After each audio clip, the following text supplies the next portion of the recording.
Hi ladies, Jackie Sabrin here, and I wanted to make a quick little video for you on this beautiful Friday. At least it's beautiful here in Southern California, and I'm thinking about you, and so I just wanted to talk to you about one of the reasons why men pull away. And this is really a big one. I mean, there's so many reasons why men can pull away, but one of the things that I really wanted to drill into for the next 10 or 15 minutes is that one of the biggest reasons why men pull away, in my opinion, is that we are craving approval from men. That's the biggie, right? We want men to approve of us. We are so afraid of rejection, and we're so afraid to get hurt. And what happens though is we find ourselves being rejected and being hurt because we put so much emphasis on our self-worth and approval on external situations and on people, especially on men in the dating process. And so if you never really experienced true intimacy within yourself, you're always going to be looking for approval externally. Okay, that's what happens. So when you're trying to win approval from another person, it's the surest way to avoid intimacy from yourself, because you're disconnecting from yourself in that moment, and you're looking for that man. You're holding him the object of your value and your self-worth, and in that process you objectify him. You turn him into an object. So instead of seeing him for the man that's sitting across from you, you now see him as an object and a source of your approval and your validation and your sense of self-worth. And so you disconnect in that moment. It kind of short circuits your ability to have a genuine connection, because you're not bringing the authentic you that feels safe and secure inside. You're actually bringing a need to him, this neediness that you have, because you want him to give you that validation, your approval, so that you can feel safe inside. And then from that place, you feel like, then now we have a relationship. That's why we're looking to have men like us, and when we don't get the approval and acknowledgement and, the text back or the emails back or the looks back, we fall apart. We become really disenchanted. It's because we gave up our power in that moment and pretty much handed over to this man across from us, and we're pretty much asking him to define who we are and to give us value so that we can feel good about ourselves, so that we can be in a relationship with them. But what happens is it completely backfires, because when we objectify men like that, we hold them hostage for our happiness. And then they don't like that. They can feel that, they can sense it, and it doesn't feel good. It makes them feel uncomfortable, and it's one of the biggest reasons why men pull away. And it's so unconscious, we don't even realize that we're doing it. And so holding men responsible for our own love, our own self-worth and acceptance is a very massive responsibility, right? And one that men do not want to take on. And they can sense this right away, because we're looking at them and immediately we abandon, our self-esteem starts to go down. We start to become nervous or insecure, and we start to do a certain amount of behaviors that are not the behavior that maybe we started the relationship out with, because we're now in this place where we need their approval constantly to feel good about ourselves, to move through our day. And when we don't get it, we start to question ourselves. And when we question ourselves, our confidence dips, and then they aren't attracted to that. They're not attracted to this insecure, needy person that's sitting in front of them, and in that moment, we've not even connected to that person in a genuine way, because we don't know how to do that for ourselves. So it's really a lack of intimacy with yourself. And so into me, I see. You can't see that. It's a blind spot. And so you have to learn to give that to yourself. You have to learn to give yourself the intimacy that you need. So look at what intimacy is. It's into me, I see. So it's easy to remember that. And it's kind of like a house. Look at it as a house. You're building this really solid foundation for yourself when you're beginning the process of becoming self-intimate. And those cornerstones of that foundation are unconditional love, unconditional acceptance, boundary protection, okay, and and nurturing, your ability to nurture yourself. So in those moments when you recognize that you're looking for approval and you're looking at your phone and you're wondering why he hasn't called you back or if he's going to call you back and you're obsessing on that, right away I want you to notice that in that moment you were handing over your approval. You're pretty much saying, if you don't text me, I'm gonna feel really bad. And so you're giving up all your power in that moment. And when you do that, you disconnect yourself from yourself, because you have the ability right now to be intimate with yourself, but you avoid it. You avoid that because, first of all, let's see where it starts. It starts when we're children, right? It starts when we're children because we look to our parents to tell us who we are. I mean, from the very young age, our parents are telling us what we are, who we are, what we're going to do with our life. And so we're trained to move away from our ability to be to source all of this from within to external sources. And so it explains why we're doing it, but it also shows you, now that you're an adult, you're all grown up, how dysfunctional it is to continue to look outside of yourself for external validation. So what is validation? What does that mean? Validation is giving value, right? Giving value. So when you looked for another person to validate you, to give you value, you don't give yourself value in that process. You actually devalue yourself when you hold others accountable for your worth and your value. And so you can see how this process is it's like a cycle. It's a pattern. We start the dating process, or we're in relationships, and we look to them to show us that they like us and they're interested, and we're loving it, right? It's like a drug. We're hooked. And they give us a little bit more, and then we start to that process kicks in, that pattern where we're now becoming dependent on them for this feeling, for this high that doesn't last very long at all. And then when we don't get it right away, we start to doubt if the relationship's going anywhere, if they're really interested in us. And all of that activity, that behavior takes us out of focusing on ourselves and puts it back on that person. And so we start to project our neediness and these emotional needs, this foundation that we can develop within ourselves, these cornerstones, we start to project those onto a man.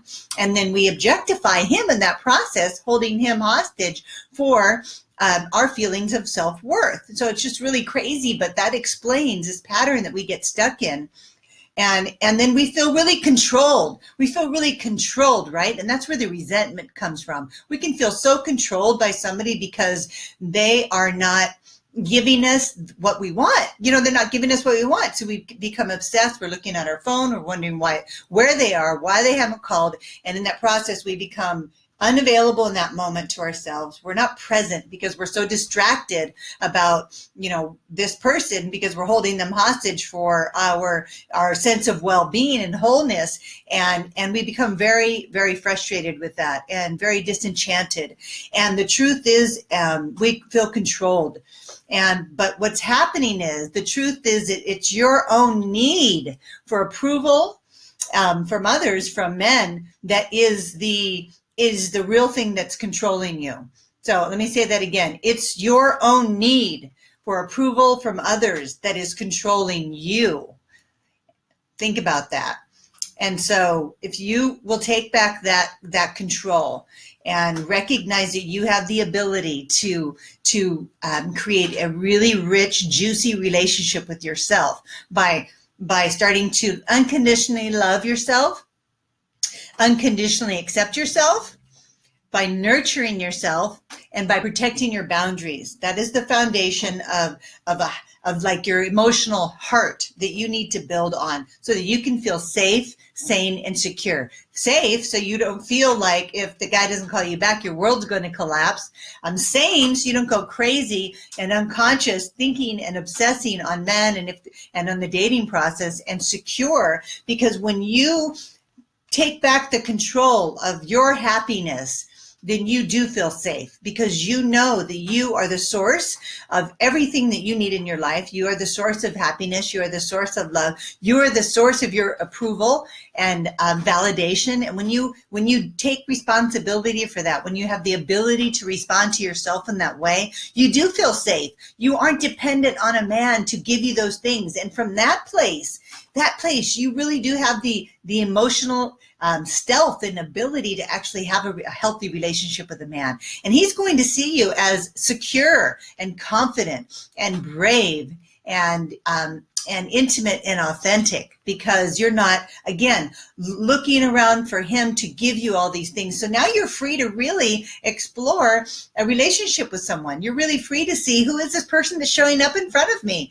and allow them to show you who they are, without this expectation that they satisfy these basic fundamental needs that only you can satisfy.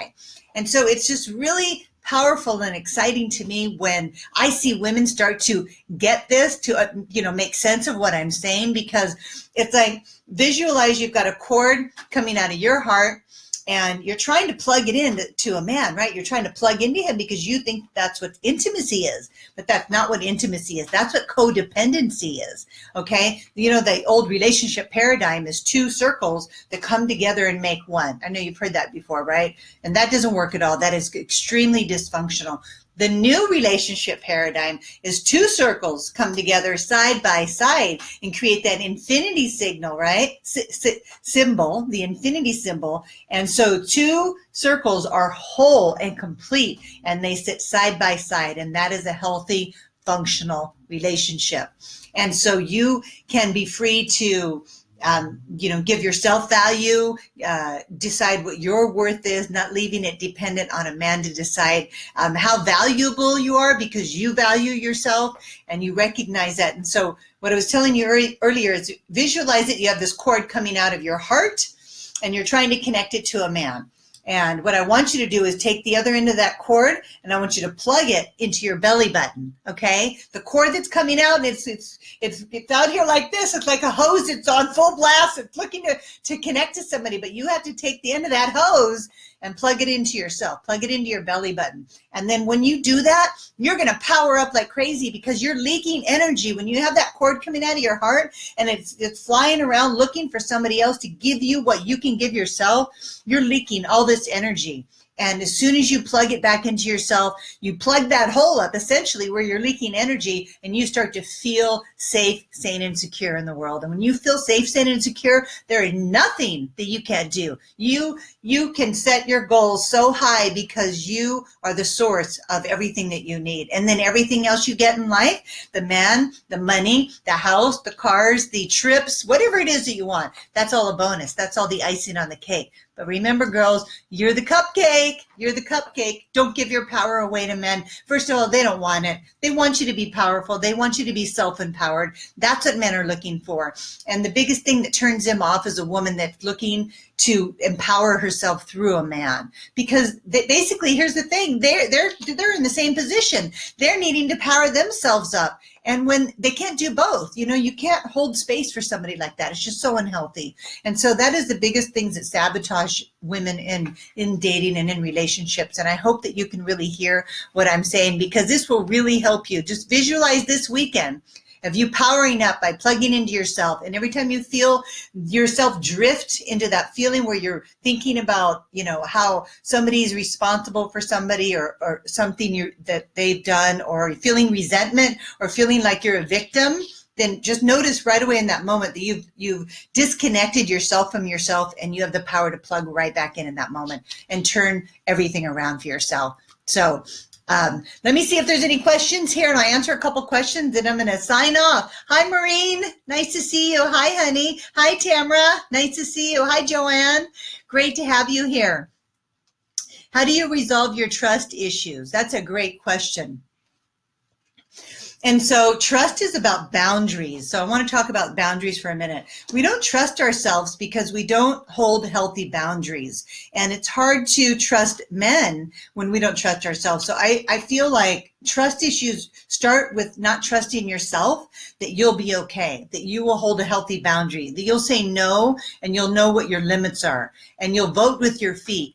And when you don't know how to hold healthy boundaries for yourself in terms of emotional and physical and financial, you'd end up giving. You end up over giving, and in over giving, people take, right? Because it's a match. If you're giving, they're receiving, then there's a match, and people will take advantage of you. And then you'll feel like, well, I can't trust anybody. And so you have to learn to hold healthy boundaries and recognize that you don't have to worry about trusting someone else. The person that you need to learn to trust is you. When you're connected to you and you're more intimate with yourself, you will notice when things are not going the way they need to be going. You'll be more alert to the red flags, and in that moment, you'll be able to hold a healthy boundary by using good communication. So what happens is when you're not intimate with yourself, when you're not being responsible for your emotional and dependency needs, your nurturing, your love, acceptance, and boundaries, you're looking for somebody else to do that, then you don't trust yourself to do it. So it's easy to get hurt because you don't have any boundaries. And then you don't have any skills and tools and a process in place to repair that pain. And then you continue to stay in that pain because you get stuck in the storyline and you keep thinking about, what happened and how he did this and this happened. And in the process of thinking about that over and over and over again, and I call that getting stuck in a storyline, you end up recreating unconsciously, involuntarily, recreating more untrustworthy scenarios in an attempt. Here's the thing, why we do this. It's an attempt for you to heal that place in you that isn't trusting. So it's about learning to trust yourself and to know that you have the ability, you have the capacity to heal these parts of you that really were wounded, and pay more attention to when those feelings are arising so that you can see where this pain is sourcing from. Why am I not trusting? What is it about the situation that I can't trust? Because sometimes what happens, if we've been hurt in the past from a painful experience, our mind will send off a warning bell. It's like a false alarm. It's like a smoke alarm will go off, and we'll quickly withdraw, because that's been our coping mechanism. So the behavior is the warning bell goes off, the fire drill goes off, right? There's a fire. You pull back in order to protect yourself. But that's highly dysfunctional. So that's called withdrawing to feel safe. So you pull back to protect yourself, but in the process, you disconnect yourself from you because you never really explored why and got really curious. Is there a fire? Or is that just a false alarm? A lot of the times, I would say 99% of the times, it's a false alarm. The alarm is still there because at one time there was a fire, but the fire is put out. You're okay, but you're still reliving. You're reliving that painful experience. And so your mind wants to keep you safe at all costs. So it's going to continue to sound off that alarm until you get curious about it, until you start to really ask questions like, what am I feeling and what is this anchored to? Those are the questions you need to ask, because the truth is there. It's been there all along. You just haven't had the courage to look at it because somewhere along the way, you told yourself that it was your fault or you're not worthy. See, we're back to this not worthy or you're not good enough. And so you're still looking outside of yourself from the source of approval, and you get hurt in that process. And so it's like a cycle that you just can't get out of. So learning to meet these needs from within is critical. It's how you can heal that hurt, and how you're going to stay more emotionally grounded when you're dating. And it's how you're going to have a healthy relationship when you meet a man. You'll have the skills and tools to not run, because I know there's a lot of runners, right? I used to be a runner. You will run off. As soon as there's that fire, that fire alarm goes off in your head and you're out of there, right? You have to learn to stay. You have to learn to stay the course. You have to show up with a more emotional courage and get more curious. It really just comes down to asking questions. What am I afraid of? Ask yourself that question. What am I afraid of? Track it back to the original source. Track it back to the origin where you first became afraid. And then in that moment, show up for yourself. Don't run. Just stay there and give yourself the love. Plug that cord back into yourself and give yourself the love and validation that you need so that you can feel safe again, so that you can open your heart and trust, because you want to trust. I mean, I want to keep myself open to everything. I trust everyone until they, I have boundaries. I don't have to worry about trusting people. As soon as I see a behavior that is not appropriate to certain degrees, I will adjust what I'm doing. I will adjust my behavior so I'm safe. But I never have to close down my heart in that process unless it's something that's really unhealthy. And then in that case, you'll have to vote with your feet and maybe leave the relationship. But a lot of times it's just this fear that shows up because you've had a painful experience in the past and your pattern has been to run. And so you're still stuck in that pattern, and you have to learn to stay. You have to learn to dig in, be more emotionally intimate with yourself. Stop looking outside of yourself for external approval. Start giving it to yourself, and you're going to find that your relationships become more deep, more juicy, more interesting, because you're not making that person across from you an object. You're now seeing them for who they are, because you're not expecting something from them that they don't have the capacity to give at that moment, because they're giving that to themselves. And so I hope this was helpful. Hi, Galaxy. Nice to see you. I love it. She's just reading a little note here that she's wrote. I imagine I have a hose in my hand, one side holding it at my heart and the other hand holding it on my belly button. I got a rush. Great advice. Yeah, I love that metaphor. I like giving these metaphors so you can actually visualize what's going on. And so before I close, I want to just tell you this really cute little story. So there's a woman who lives in Northern California who has a farm of the thousands and thousands of daffodils. And every year, once a year, the daffodils come up and bloom. And she has a big winding driveway that lead up to her home. And she lets people come up and look at her thousands of daffodils, right? Because it's a spectacle. People all over Northern California drive up there and have heard of her farm and want to come up and see how beautiful this is. Well, on the way up, she has these signs as you're driving up this windy driveway that you can drive through and stop and get out and walk around and then drive past. And she says, your questions will be answered. So she has all these cute little signs on the way up. And basically the signs say, how long did it take me to plant 1,000 daffodils? And she says, one bulb at a time, one step at a time. And so basically what she's saying is she planted every single one of those daffodils, but she didn't do it in one day. She did it one step at a time, one bulb at a time. And over the course of time, she grew this beautiful, amazing hillsides of these daffodils, thousands of them. And so why I'm telling you this is because you are planting these seeds in yourself, one seed at a time, one bulb at a time, that's going to grow and blossom to this beautiful, beautiful spectacle of self-love, self-acceptance, healthy boundaries, and nurturing, the ability to nurture yourself. And so I want you to plant your farm, plant your bulbs so they start growing, because a man's going to look over at you and that smile, think about all those daffodils, how beautiful you're going to be. You're going to be a picture of that. So I hope this is inspiring for you today. I hope you have a beautiful, beautiful weekend. Thinking about all of you with lots and lots of love. Bye-bye.